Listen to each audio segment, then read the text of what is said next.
Bienvenue au micro de RTI. Aujourd'hui, nous avons le plaisir de faire un retour sur le concours Eloquentia qui s'est déroulé en décembre dernier avec des invités autour de cette table. Donc, nous avons Simon Landron. Bonjour. Qui est professeur à l'université d'Amkang et qui était l'organisateur du concours, ainsi que 3 étudiants, les lauréats des 3 catégories du concours Eloquentia. Donc tout d'abord Kéris. Bonjour. Et Clément. Bonjour. Et Valérie. Bonjour. On peut peut-être commencer par présenter le concours Eloquentia qui est organisé depuis 5 années à Taïwan. Oui, voilà, c'est ça. Alors, Eloquentia, ça a commencé à Taïwan en 2019. Mais en fait, c'est quelque chose qui est plus ancien. L'association Eloquentia existe depuis 2012.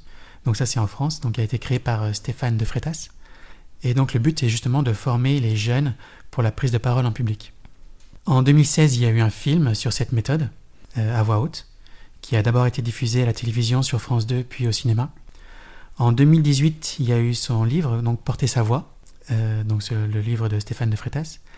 Et en 2019, les formateurs de Eloquentia sont venus à Taïwan pour former nous, les enseignants, pour qu'on puisse ensuite préparer le concours. Donc c'est un projet international, c'est pas uniquement Taïwan, c'est dans beaucoup de pays. Voilà, c'est ça. Alors, chaque pays a une certaine autonomie. On organise un peu le concours comme on le souhaite.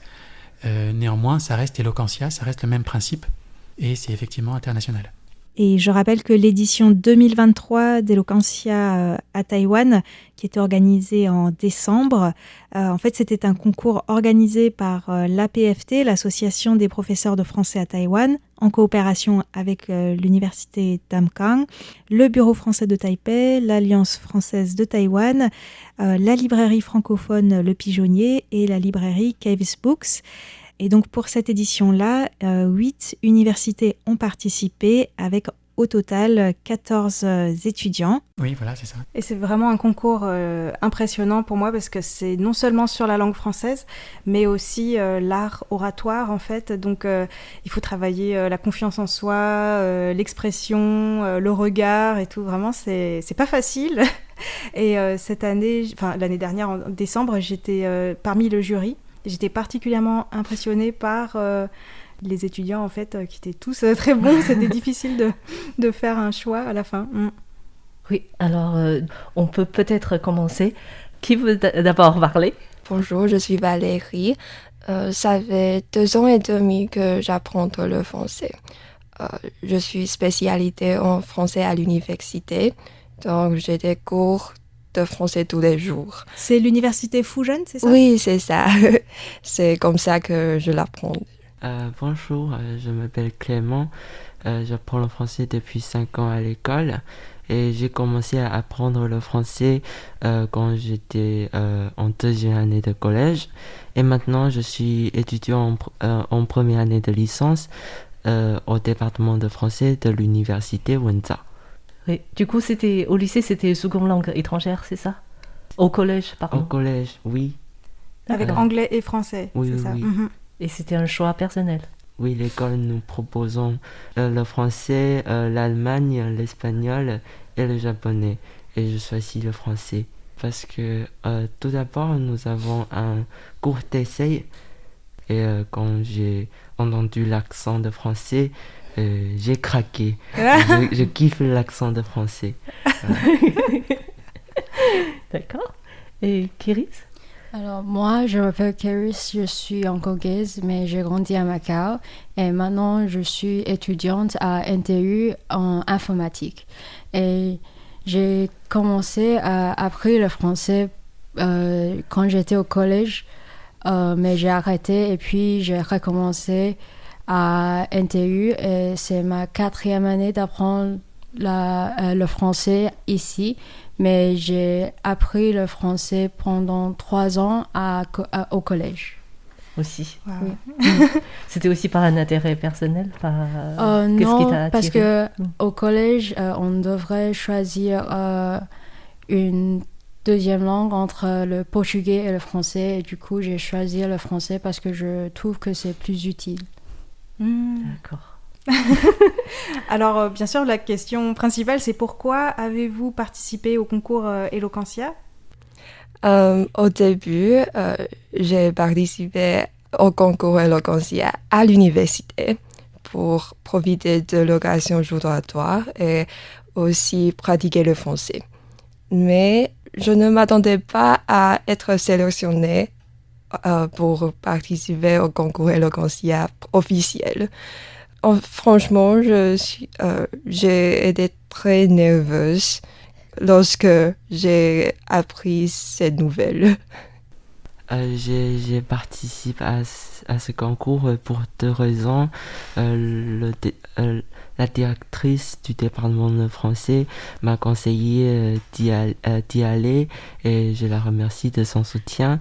Et aussi parce que je me suis dit que c'est une bonne occasion pour m'améliorer, parce qu'en préparant le concours, on peut apprendre beaucoup de choses. Par exemple, j'ai travaillé ma prononciation et le moyen d'exprimer le texte et comment canaliser le stress pendant le concours, etc. Et Kéris ? Pour moi, en fait, c'était ma 2e fois d'avoir participé au concours Eloquentia parce que je veux améliorer mes compétences à écrire et à parler en public. Et je trouve que c'est aussi une très bonne opportunité pour préparer pour prendre le DELF B2. Donc, j'ai participé dans ce concours. Et je crois que l'année dernière, vous étiez aussi parmi les lauréats. Oui.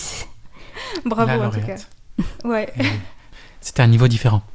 Donc il y a eu effectivement un changement. Il faut peut-être préciser les 3 catégories qu'il y a dans le concours pour expliquer pourquoi on a 3 lauréats. Oui. Donc il y a la catégorie déclamation, donc niveau A2 maximum, en principe, n'est-ce pas ? Donc ce sont les premières, 2e années d'université normalement. Donc ils ont effectivement un texte à apprendre par cœur et à réciter, à déclamer. Donc avec le geste, les gestes sont très importants aussi. Ensuite, il y a la joute oratoire. Donc cette année, la joute oratoire est en niveau B1. Donc là, il y a 2 personnes qui s'affrontent sur un sujet, sur un principe, je suis d'accord, je ne suis pas d'accord. Et en plus, il faut quand même préciser que c'est des sujets qui sont tirés au sort. Donc c'est pas facile de se préparer à l'avance. Il faut préparer en fait plusieurs sujets potentiels. Il y a 6 sujets en tout. C'est ça. Ouais. Et exactement. Du coup, en décembre dernier, comme le thème global du concours, c'était l'environnement, pour la joute oratoire, il y avait par exemple comme sujet ça coûte très cher d'être écolo, faire des enfants, c'est condamner la planète, etc. Voilà. Et donc le niveau le plus avancé cette année, c'est la plaidoirie. Donc il y a une personne qui fait un discours pendant 3 minutes. Et donc l'année dernière, on a changé les niveaux par rapport à l'année dernière, puisque la plaidoirie était au niveau intermédiaire, donc B1. D'accord. Et donc c'est pour ça que Kéris a participé à deux fois, puisqu'il y avait 2 niveaux différents. Donc elle est passée au niveau supérieur en fait cette année. D'accord. Mais l'année dernière, c'était au niveau intermédiaire, donc B1. Et l'année dernière, la joute oratoire était au niveau avancé. D'accord. Plaidoirie, il y a 6 sujets aussi. Oui. Mais là, ils en tirent 2 au sort et ils en choisissent un. D'accord. Donc ils peuvent faire l'impasse sur un sujet. Et du coup, tout le texte, c'est vous qui l'avez préparé vous-même ? Alors pour la préparation, tout d'abord j'ai lu des articles qui parlent des sujets que nous ont été donnés, et après quand je m'être familiarisée avec les sujets, j'ai commencé à rédiger mon texte, et après avoir fini mon brouillon, je les envoyais à les assistants de langue à NTU, et ils m'ont donné des conseils, et après ils m'ont corrigé les erreurs grammaticales, et après j'essaie de les mémoriser, et après ça j'ai pratiqué mon prononciation et l'intonation avec les assistants. Est-ce que vous vous souvenez encore du sujet de la joute oratoire ? C'était est-ce que ça coûte cher d'être écolo? Ah oui, est-ce que ça coûte cher d'être écolo ? Oui. Et comment est-ce que vous avez préparé en fait cette joute oratoire ? Parce qu'il y avait beaucoup de sujets différents et en fait on doit tirer au sort et donc on est soit pour soit contre. Donc en fait il faut préparer tous les arguments.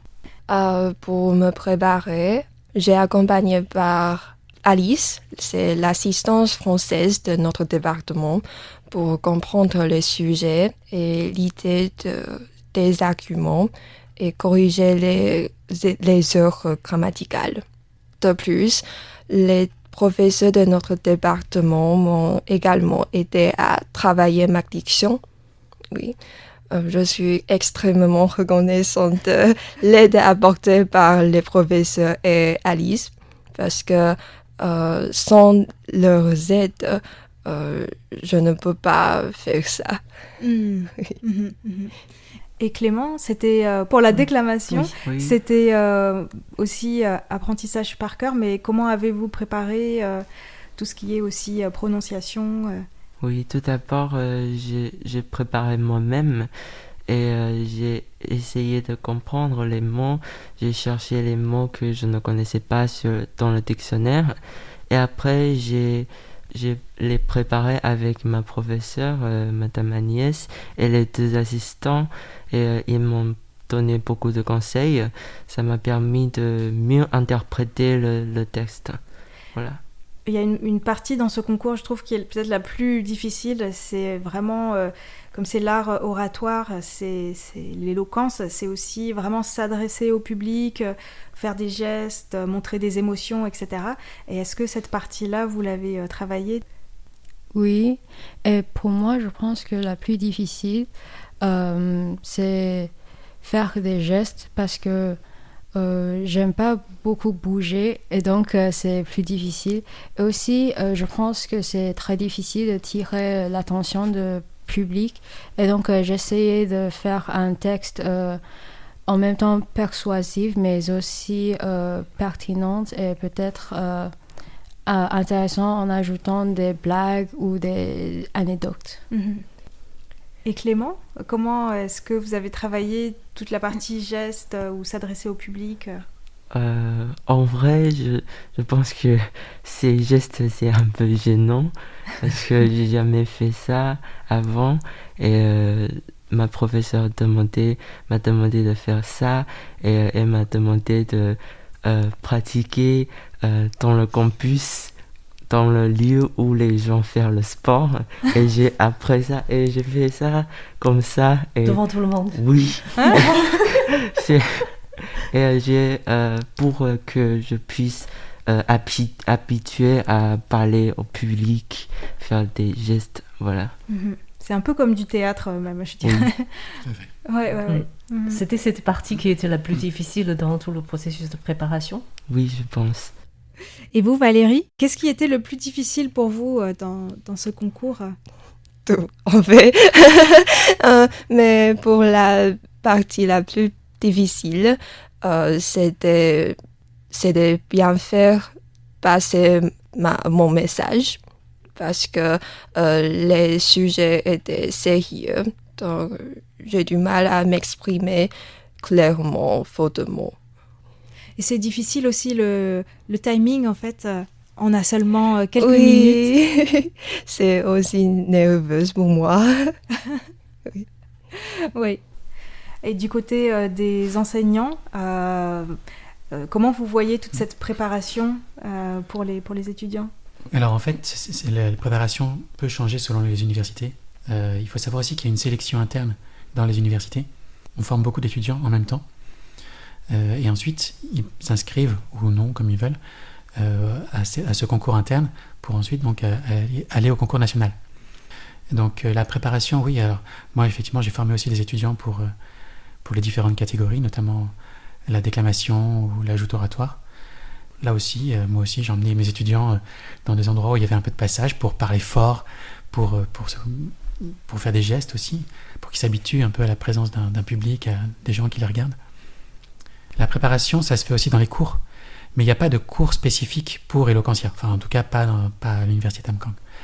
On a des cours qui sont déjà, par exemple, pour réciter des textes.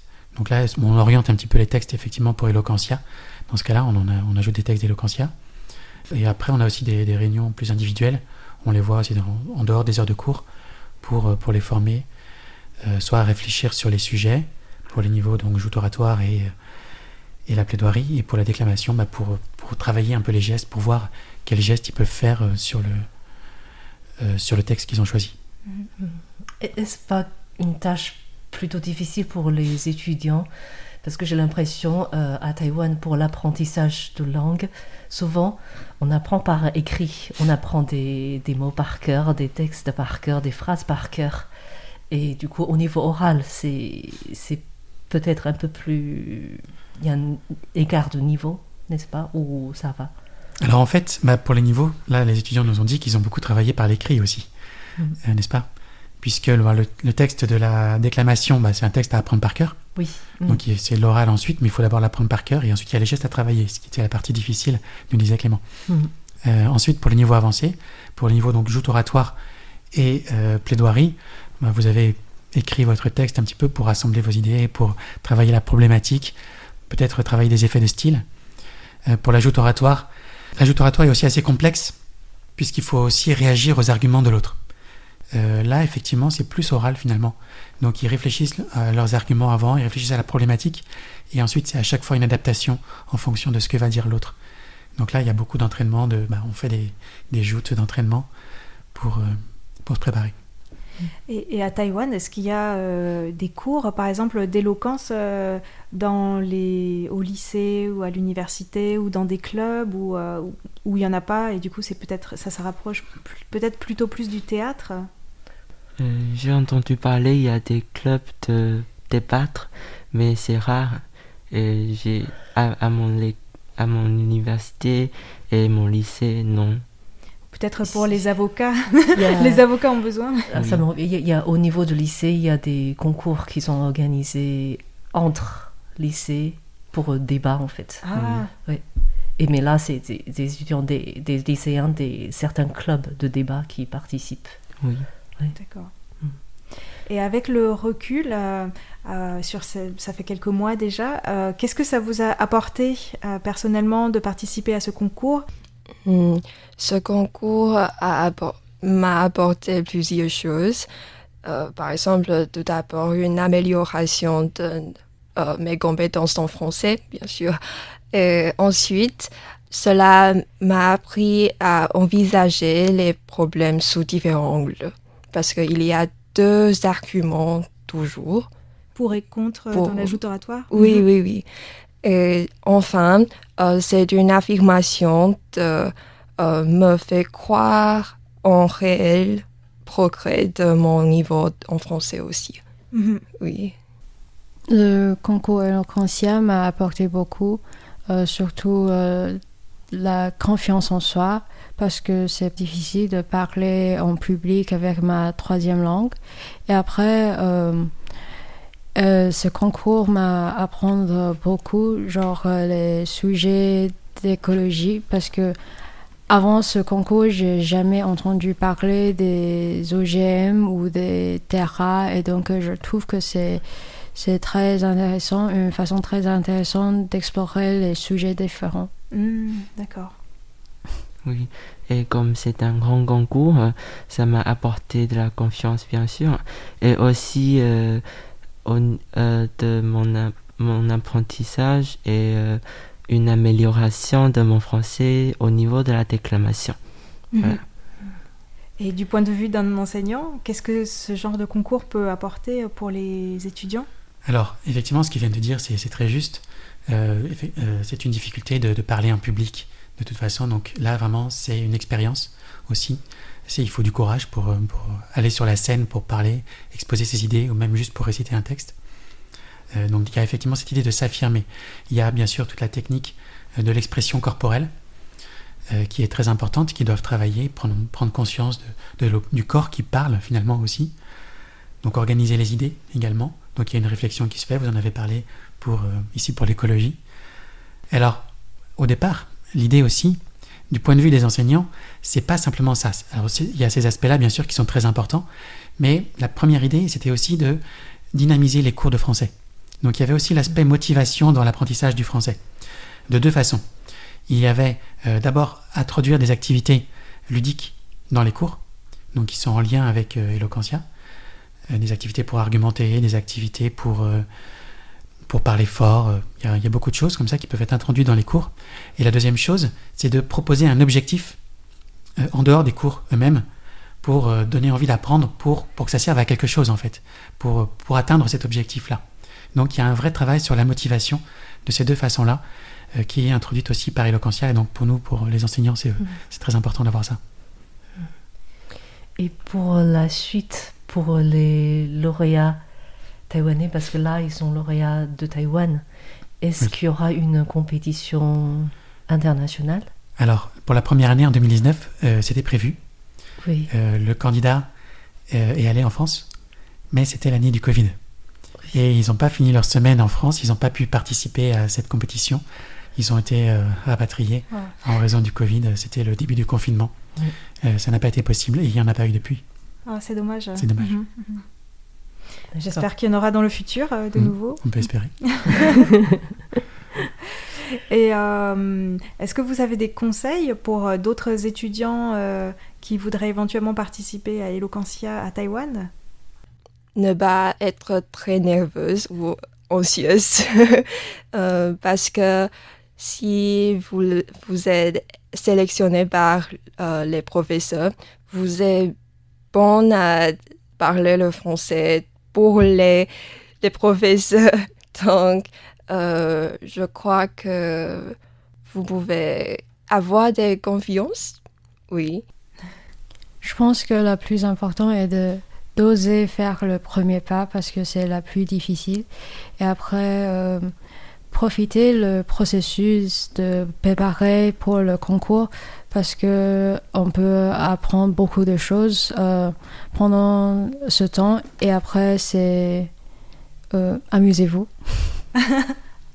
Je pense qu'il faut sortir du zone de confort et ça peut améliorer le français et il faut croire soi-même, avoir de la confiance et voilà. En tout cas, c'était vraiment très impressionnant parce que je me disais, moi, avec mon niveau de chinois à l'époque, quand j'étais étudiante, je ne sais pas si j'aurais réussi à faire ça. C'est vraiment... Et aussi beaucoup de courage et préparation, je pense, pour tout à fait. Les étudiants. Ouais. Et peut-être un peu au-delà du concours, est-ce que vous pouvez nous expliquer pourquoi vous aimez bien, pourquoi vous aimez apprendre le français, ou est-ce que vous étiez déjà en France? Pourquoi vous poursuivez en fait les études de français, et est-ce que vous souhaitez l'utiliser dans votre vie professionnelle? C'est qu'elle me permet de mieux comprendre la pensée et la culture d'un peuple, et aussi d'avoir l'occasion de discuter avec les francophones, je crois. Et est-ce que vous êtes déjà allé en France? Pas encore, mais je veux y aller pour étudier. J'aime bien la langue française, c'est parce que mon premier professeur de français est super et très bien. Comme vous avez dit, l'éducation à Taïwan, c'est souvent travailler sur la grammaire et les vocabulaires. Et ma première professeure de français, nous proposons des cours de culture et les cours de français sont toujours très intéressants. Par exemple, nous avons mangé la galette des rois, chanté les chansons de français et il y a beaucoup d'événements de français. Donc, je voudrais la remercier.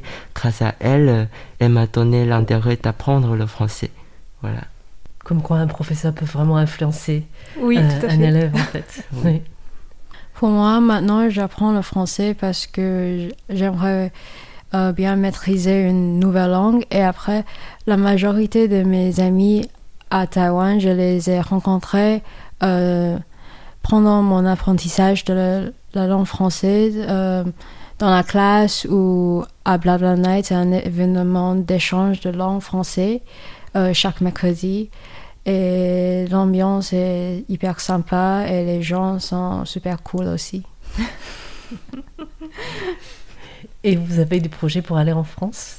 Oui, j'ai envie d'être un étudiant d'échange en 3e année de licence. J'étais en France en juillet 2023 pour des vacances pour un mois et j'aime bien la France et je pense que j'y vais encore, mais j'ai pas encore faire du planning. Une question par curiosité. Oui. Pourquoi le thème de l'environnement pour Eloquentia? Et j'ai l'impression que c'est la 2e année consécutive que c'est Oui. sur ce thème. Voilà, c'est ça. Ça va changer, par contre. On va pas rester sur l'environnement.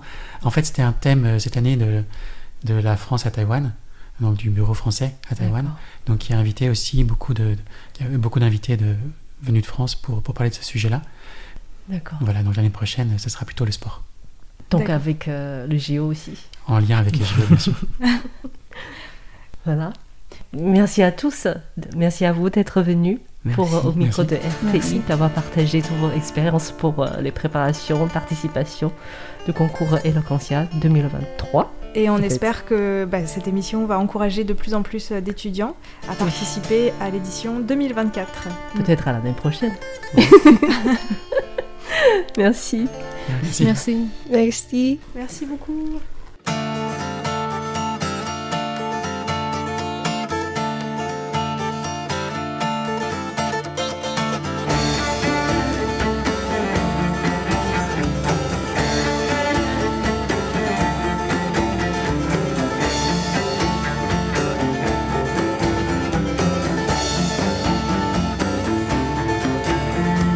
今仔日的步来到中华海边，日头炎炎照着